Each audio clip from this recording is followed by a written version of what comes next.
Assalamualaikum warahmatullahi wabarakatuh. Apa kabar anak-anak ibu semuanya? Semoga anak-anak ibu semuanya dalam keadaan sehat walafiat sehingga tetap dapat mengikuti mata pelajaran teknologi WAN atau teknologi jaringan berbasis luas dengan submateri yaitu merawat dan memperbaiki jaringan nirkabel. Nah, pada materi sebelumnya kita sudah bahas nih masalah atau materi tentang faktor-faktor penyebab dari masalah jaringan nirkabel. Nah, pada kesempatan sekali ini kita akan bahas tentang bagaimana cara memperbaiki dan merawat dari jaringan nirkabel tersebut. Nah, anak-anak ibu semua pasti udah tahu kan bahwasanya sekarang ini teknologi itu berkembang sangat pesat, termasuk juga dalam teknologi jaringan berbasis nirkabel. Nah, jaringan nirkabel ini sudah banyak digunakan oleh semua pengguna, oleh semua orang, oleh semua khalayak masyarakat. Bukan hanya anak zaman now, tapi oleh semua masyarakat. Nah, tapi pada kenyataannya bahwasanya banyak dari kita yang masih bingung nih, apa yang harus dilakukan ketika terjadi masalah pada jaringan nirkabel atau terjadi masalah ketika kita menggunakan dari jaringan nirkabel.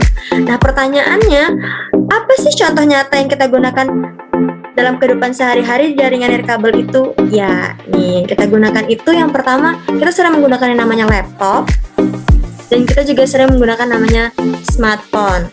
Nah, alat ini merupakan alat yang sering kita gunakan dalam kehidupan sehari-hari. Selain itu juga kita sering menggunakan Internet of Things dan banyak lagi lainnya. Tujuan mata pelajaran hari ini yaitu untuk mengetahui solusi yang akan dilakukan jika terjadi masalah saat menggunakan jaringan nirkabel. Nah, adapun masalah-masalah dan cara memperbaiki pada jaringan nirkabel itu ada 8 masalah dan ada 8 cara untuk menanggulangi masalah tersebut. Yang pertama, kerusakan pada kabel jaringan dan konektor jaringan. Nah, apa itu kabel dan konektor? Kabel dan konektor ini merupakan sebuah media. Media itu alat penghubung antara komputer dengan komputer lain dengan peralatan lain yang digunakan untuk membentuk suatu jaringan. Nah, pada umumnya yang dikatakan kerusakan pada kabel dan konektor itu adalah konektornya itu tidak terpasang secara baik atau konektornya itu terpasang secara atau longgar. Nah, selain itu, kebanyakan dari kita ketika menggunakan kabel tersebut, kita nggak ngecek dulu apakah kabel ini emang betul kabelnya baik-baik saja atau kabel ini itu ada terjadi kerusakan atau putus kabel di dalamnya. Nah, untuk mengetahuinya bagaimana cara mengetahui apakah kabel itu baik-baik aja atau tidak, kita dapat menggunakan yang namanya alat apometer, alat untuk mengecek kabel tersebut. Nah, selain itu, solusi yang ditawarkan adalah untuk mengatasi masalah ini. Yang pertama, periksa terlebih dahulu kabel tersebut. Yang kedua, periksa juga konektornya. Apakah konektornya itu baik atau tidak? Apakah konektor itu terpasang dengan benar atau tidak? Yang kedua, yaitu gangguan atau kerusakan pada hub atau switch. Nah, mana itu hub, mana itu switch? Anak-anak ibu semuanya bisa lihat gambar ini ya, dan ini hub dan ini namanya switch. Nah, gangguan atau kerusakan pada hub atau switch itu ditandai dengan dua hal. Yang pertama itu lampu indikator power hub atau switchnya itu mati total. Yang kedua, lampu indikator workstation yang tidak menyala. Jadi, kalau udah lampunya itu mati atau salah satu lampunya itu ada yang nggak hidup, berarti kemungkinan switchnya itu mati atau rusak dan kemungkinan ada gangguan. Nah, bagaimana kita mengetahuinya apakah hub ini benar-benar rusak atau tidak? Nah, silakan anak-anak ibu semuanya bawa hub atau switch ini ke suatu teknisi, biar dia yang ngecek apakah hub ini benar-benar rusak atau ada gangguan. Nah, solusi yang ditawarkan untuk mengatasi masalah ini, jika tidak diperbaiki, maka ganti dengan yang baru.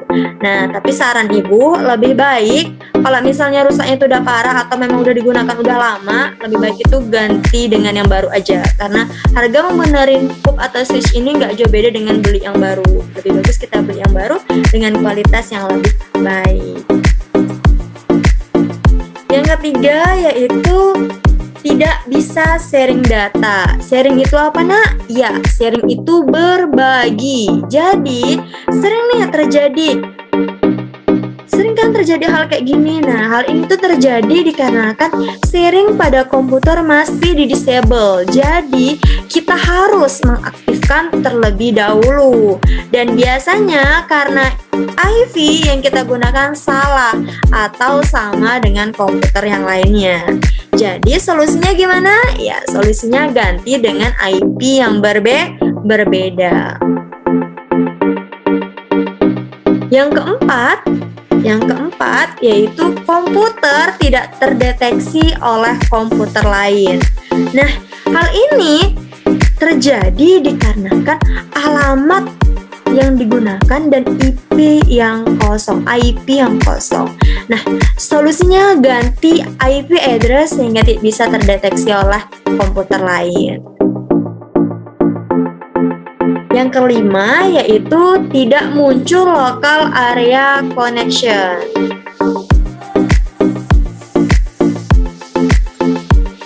Nah, tidak munculnya local area connection ini dikarenakan kita lupa untuk menginstal driver network adapter. Jadi, harus dilakukan dulu nih menginstal driver network adapternya. Biasanya kalau kita sudah menginstal driver maka akan muncul local area connection-nya. Jangan lupa ya, install dulu nak, baru kita bisa, baru muncul local area connection-nya. Oke, yang keenam yaitu icon LAN area connection tidak berkedip biru. Nggak mau dia bermain mata ya, nggak mau dia warnanya ganti, nggak mau dia warnanya biru. Oke, yang pertama hal ini ditandai dengan hal ini disebabkan karena konektor yang tidak tepat. Maksudnya konektornya itu longgar nak, nggak tepat, nggak bener-bener masuknya itu tepat, longgar dipasangnya. Yang kedua, lihat lampu indikator pada konektor apakah sudah menyala atau belum. Dan yang ketiga itu IP yang digunakan sama pada komputer lain. Jadi kalau misalnya IP-nya sama dengan komputer lain, maka icon LAN area connection-nya tidak bakal berkedip warna biru. Oke, yang ketujuh yaitu lambatnya jaringan. Nah, lambatnya jaringan ini disebabkan oleh congestion jaringan atau banjir paket pada jaringan di mana trafik data melebihi dari kapasitas bandwidth yang ada sekarang. Contoh, misalnya pada saat lebaran atau malam takbiran. Nah, seringkali terjadi kemacetan. Nah, kemacetan itu disebabkan oleh banyaknya pengguna atau kendaraan bermotor di suatu jalan, sehingga jalan tersebut tidak dapat menampung semua kendaraan bermotor. Nah, sama juga dengan jaringan. Kenapa bisa terjadi pelambatan jaringan? Karena terlalu banyak ya orang yang menggunakan atau membuka web atau link tersebut, sehingga terjadilah namanya kepadatan atau overload jaringan, sehingga bandwidth itu tidak dapat menampung dengan kapasitas besar atau tidak dapat menampung semuanya, makanya terjadilah perlambatan jaringan. Solusinya gimana, Bu? Solusinya yaitu dengan mengganti jaringan PUB dengan switch LAN. Oke, yang ke-8 yaitu kerusakan jaringan karena serangan Trojan virus. Nah, masalahnya itu yang pertama, sistem dibanjiri oleh program-program berbahaya. Program-program berbahaya ini apa maksudnya? Maksudnya itu program-program yang mengandung virus yang dapat merusak software HP kita, laptop kita, atau alat-alat komunikasi kita lainnya.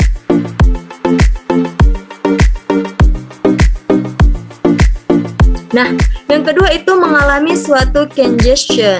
Congestionnya itu apa, nak? Yaitu perlambatan jaringan tadi.